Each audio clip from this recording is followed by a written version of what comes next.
অনেকের স্বপ্ন আমরা ধনী হতে চাই, বড়লোক হতে চাই, অভাব আর সহ্য হয় না, পকেট খালি আর সহ্য হয় না, চাকরি নাই আর সহ্য হয় না, ব্যবসায় লাভ নাই আর সহ্য হয় না। I wanna be rich, I wanna be the most richest man in the world. আমি সবচেয়ে ধনী ব্যক্তি হতে চাই। ইসলাম আমাকে কি বলেছে, কোরআন কি বলেছে, হাদিস কি বলেছে জানা দরকার যুবক ভাইরা, আছে না নাই? যে ব্যক্তি কোরআনিক আমল অ্যাপ্লাই করে, নবীজির আমলকে অ্যাপ্লাই করে ধনী হতে চায়, তার এপারও সফল ওপারও, সে এপারেও কামিয়াব ওপারেও, তার দিন এবং দুনিয়া দুইটাই সফল হবে। সুবহানাল্লাহ পড়ে সবাই।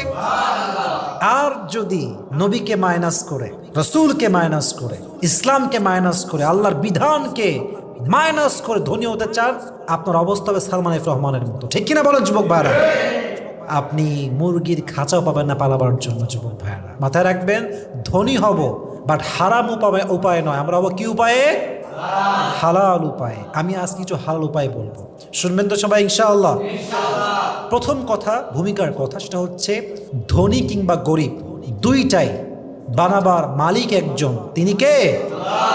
এটাই হচ্ছে আল্লাহ তাআলার খেলা। কাউরে আল্লাহ দিয়ে পরীক্ষা করে, কারো থেকে আল্লাহ তাআলা নিয়ে পরীক্ষা করে। কাউকে যদি আল্লাহ খুব বেশি দেয়, এর মানে এটা নয় যে আল্লাহ তাকে খুব বেশি ভালোবাসে। যদি আল্লাহ কিছুই না দেয়, এর মানে এটা নয় যে আল্লাহ তাকে ভালোবাসে না। বরং যাকে আল্লাহ দিয়েছে এটাও পরীক্ষা, যাকে আল্লাহ দেন নাই এটাও পরীক্ষা। যাকে আল্লাহ দিয়েছেন তার পরীক্ষাটা কি, সেটা খরচ করে কেমনে, এটা সে দেয় কোথায়। আর যাকে আল্লাহ তাআলা কিছুই দেন নাই, তাকেও আল্লাহ পরীক্ষা করতে চান এইভাবে যে আমার বান্দা সবকিছু না পেয়ে আমাকে স্মরণ করে কিনা, আমার জিকির করে কিনা, আমার জন্য 5 ওয়াক্ত নামাজ পড়ে কিনা। সুবহানাল্লাহ পড়বেন না আপনারা সবাই?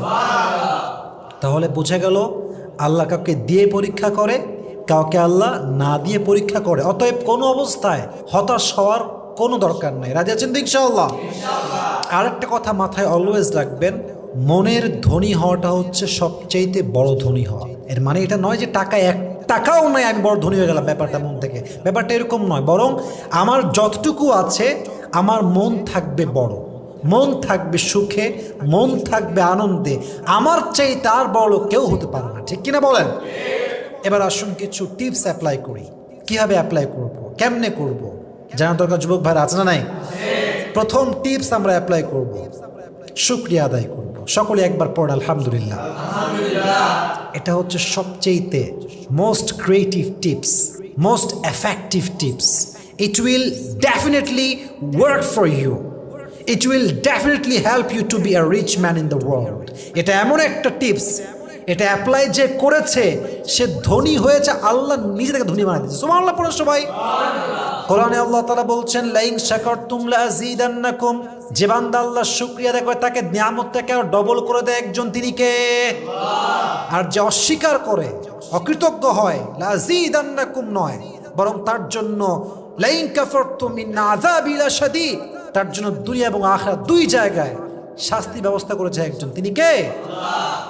আপনারা সবাই বলতে পারবেন যে আমাদের সাহাবীদের মাঝে 4 জন সাহাবী যারা ছিলেন কি খলিফা, তার মাঝে একজন সাহাবী খলিফার মাঝে সবচাইতে ধনী ছিলেন, তার নাম বলতে পারবেন? ওসমান। বলেন সবাই, নাম কি?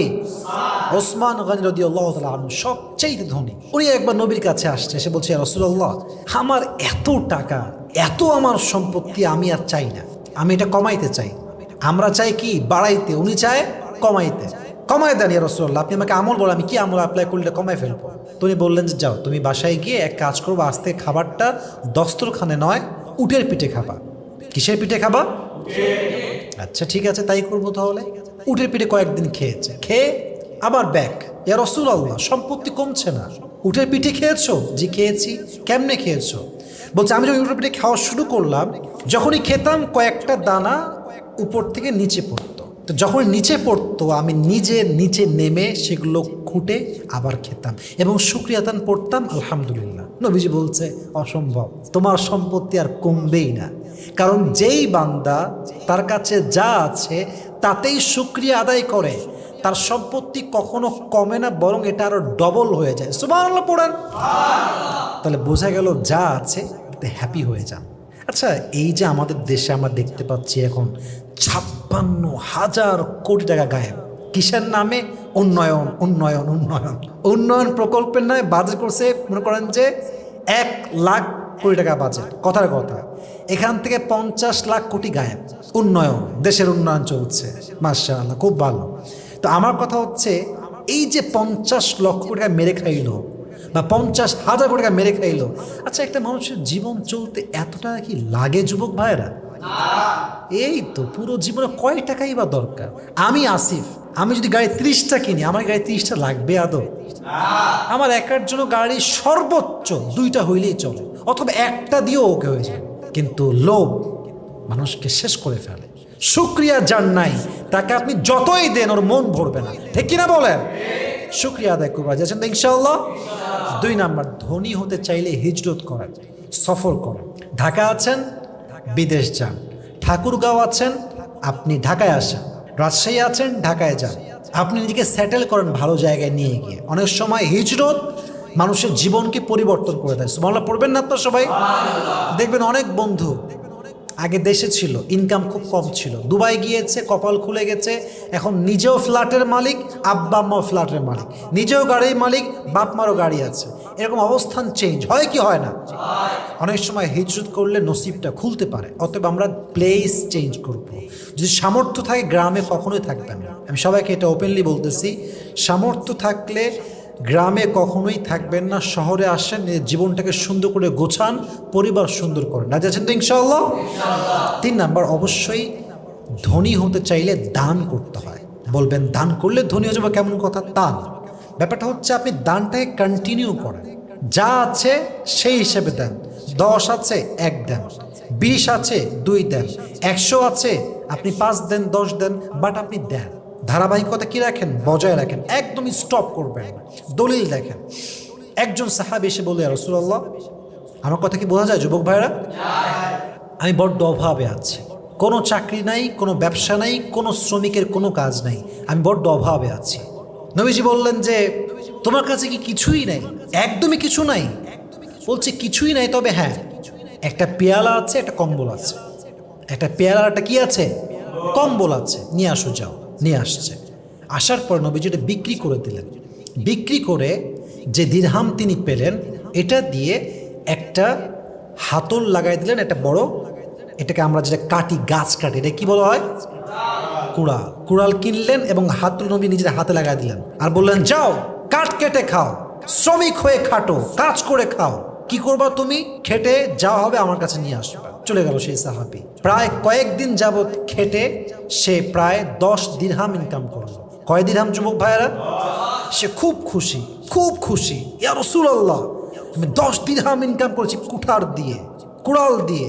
নবীজি বলছে, আসো এদিকে। এই 10 দিরহামকে 3 ভাগ করো, একটা নিজের জন্য করো, আর একটা পরিজনের জন্য করো, 3 নাম্বারটা তুমি গরিবদের জন্য করো। সে তাই করলো। সে যা ইনকাম করতো 1 ভাগ নিজের জন্য, আর 1 ভাগ পরিবারের জন্য, আর 1 ভাগ গরিবদের জন্য।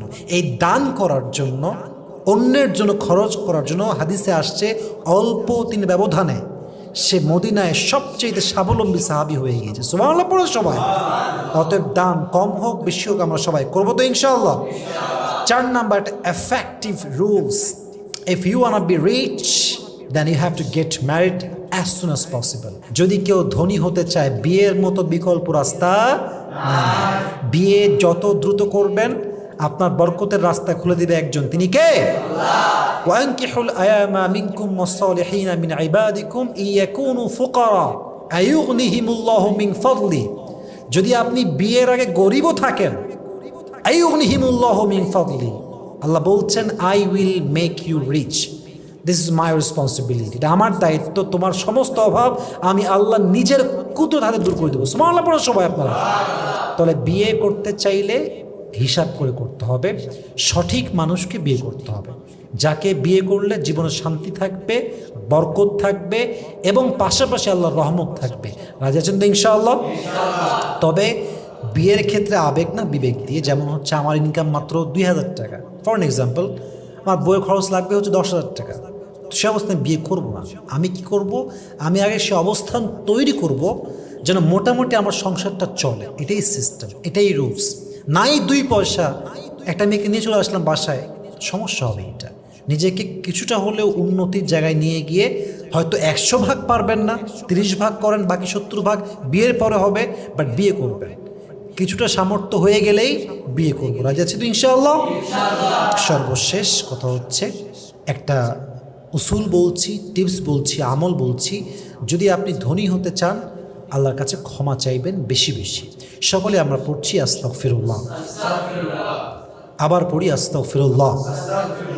ইস্তেগফারের আমল যে বেশি বেশি করবে, সবচেয়ে বড় বেনিফিট হচ্ছে আল্লাহ কোনো অভাব রাখবেন না এবং তাকে আল্লাহ তাআলা চতুর্পাশ থেকে রিজিক দ্বারা ভরপুর করে দেবে। সুবহানাল্লাহ পড়ার সময় ক্ষমা চাওয়ার মাধ্যমে আল্লাহর নিকটবর্তীও আমরা হব, পাশাপাশি আমরা ধনীও হব। আল্লাহ আমাদের সবাইকে রবের কাছে বেশি বেশি ক্ষমা চাওয়ার তৌফিক দান করুক। আমরা সকলেই মন খুলে পড়ছি আমিন।